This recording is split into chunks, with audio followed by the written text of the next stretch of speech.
Welcome to The Terrible Take, a daily segment telling Steelers Nation what's on our mind. I'm Alex Kozora. Throughout the offseason, I've advocated for the Pittsburgh Steelers to find a right tackle, allowing Broderick Jones to flip over to the left side. And I still stand by that for a bunch of good and valid reasons. It's his natural spot. You don't want to wonder about not maximizing his game, and doing right by a first-round pick you're trying to mold and grow is just best practices. But to take the other side, to play devil's advocate, here's why it might not happen, and arguably shouldn't happen. Given the long list of needs Pittsburgh has, they can live with what they have at tackle. The same cannot be said about wide receiver, where there's nothing opposite George Pickens. They need weapons, they need targets, they need this offense to produce in the passing game.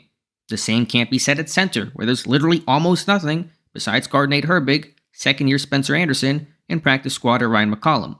Ditto for slot corner, which is empty, even if the team is probably using Chandon Sullivan and or Patrick Peterson as a fallback plan. Ultimately, the Steelers will have to make a call. They can't adequately fill all their needs in the draft. Something is on the chopping block. And at tackle, you have your two returning starters in Moore and Jones. Moore is not a franchise guy, but not as bad as he's viewed by much of the fan base. It's not ideal, far from it.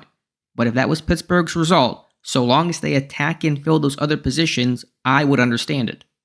Be sure to follow us at SteelersDepot.com and check out episodes of The Terrible Take every day at 5 p.m. Eastern Time. And check out The Terrible Podcast with myself and Dave Bryan every Monday, Wednesday, and Friday.